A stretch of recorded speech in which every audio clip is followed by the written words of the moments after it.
ایک کہانی بڑی پرانی۔ مانو اور دادی۔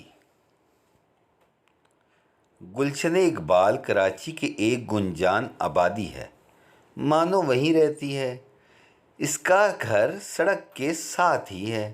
یہ ایک چھوٹا سا احاطہ ہے جس میں تھوڑے سے فلیٹ بنے ہیں۔ انہی میں ایک فلیٹ مانو کے امی ابو کا بھی ہے۔ مانو پڑھائی میں تو اچھی ہے ہی، ساتھ ساتھ اس میں اور بھی بہت سی خوبیاں ہیں۔ بات یہ ہے کہ اگر گھر کے بزرگ بچوں کی تربیت میں ہاتھ بٹاتے ہیں تو بچوں کی اچھی تربیت کے ساتھ ساتھ ڈھیر ساری محبت بھی ملتی رہتی ہے۔ یہی کچھ مانو کے ساتھ بھی تھا۔ امی ابو تو اپنے اپنے دفتر چلے جاتے اور مانو بی بی دادی جان کی گود میں چڑھ کر دونوں کو خدا حافظ کہتی۔ پھر ان کے جانے کے بعد مانو گودی میں چڑھی چڑھی دادی جان کے ساتھ ان کے کمرے میں آ جاتی اور کہانیوں کی فرمائش شروع کر دیتی۔ دادی جان کمرے کی کھڑکی کھول کر ڈھیر ساری دھوپ کو کمرے میں بلا لیتی۔ مانو کا چہرہ اس چمکیلی دھوپ میں اور بھی چمکنے لگتا۔ مانو ابھی چھوٹی سی تھی، اس لیے اسکول جاتی نہیں تھی۔ بس دادی جان کی کہانیاں ہی اس کی تعلیم بن جاتی تھیں۔ دادی جان مانو کو پیار سے اپنے پاس لٹاتی، مالش کرتی جاتی اور کہانیاں سناتی جاتی۔ وہ باورچی خانے سے سبزیاں اٹھا لاتی اور انہیں کاٹتی جاتی اور کہانی سناتی جاتی۔ کبھی کبھی گاجر کا ٹکڑا اسے پکڑا دیتی تو کبھی چھوٹا سا ٹماٹر چوسنے کو دے دیتی۔ دادی جان سویٹر بھی بڑے اچھے بناتی تھی۔ وہ سویٹر بنتے ہوئے بڑے پیار سے کہتی، میری گڑیا رانی کبھی ہنستی ہے تو کبھی روتی ہے، مگر مجھے ہر دم بھلی لگتی ہے۔ بس جیسے ہی دادی جان یہ کہتی تو مانو کھلکھلا کر ہنس پڑتی۔ اب مانو آہستہ آہستہ بڑی ہو رہی تھی۔ وہ اسکول جانے لگی تھی۔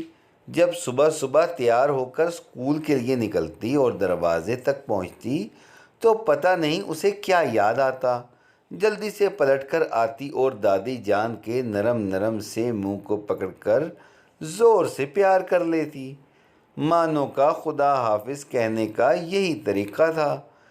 اس نے پہلا حرف اماں بھی دادی جان کی گود میں ہی بولا تھا۔ دونوں کی یہ دوستی ہی تو تھی کہ آج مانو کو دادی جان بہت یاد آ رہی تھی۔ وہ اکیلی کمرے میں بیٹھی تھی۔ ابھی کچھ دیر پہلے اپنا او لیول کا آخری امتحان دے کر گھر واپس آئی تھی۔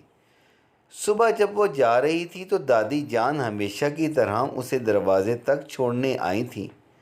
پھر بہت سی دعائیں پڑھ کر اسے خدا حافظ کہا تھا۔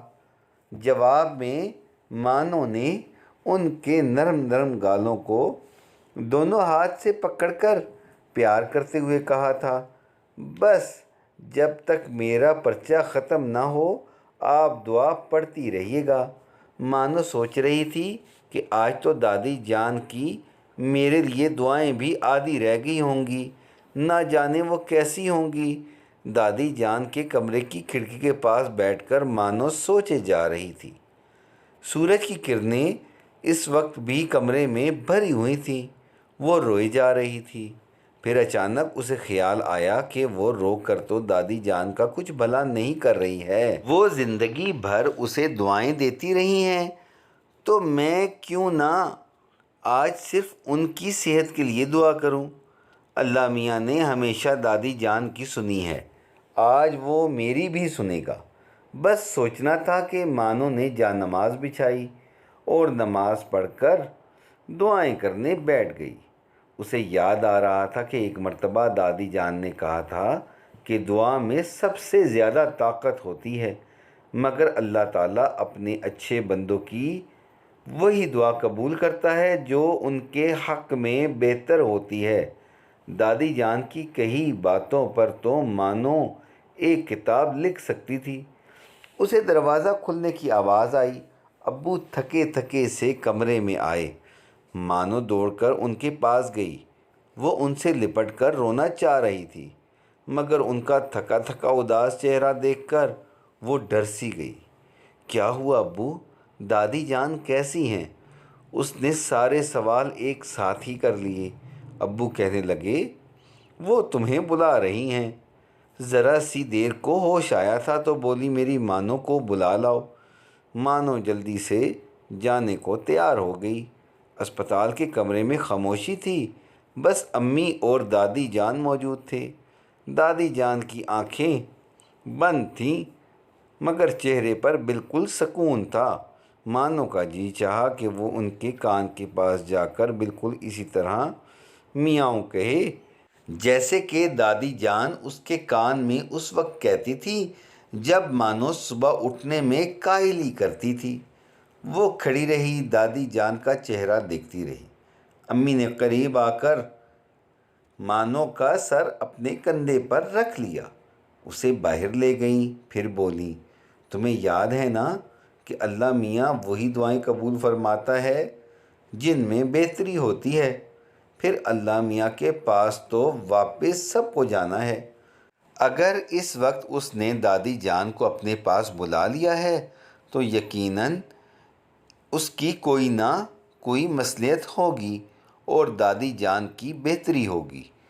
مانو سوچنے لگی کہ جاتے وقت بھی دادی جان نے مانو کی بہتری کے لیے ہی سوچا۔ مانو کے او لیول کے تمام پرچے مکمل کروا کر وہ اس دنیا سے چلی گئیں۔ اگر پہلے چلی جاتی تو مانو کے لیے امتحان دینا کتنا مشکل ہو جاتا، اور پھر دادی جان کی دعائیں بھی تو ادھوری رہ جاتیں۔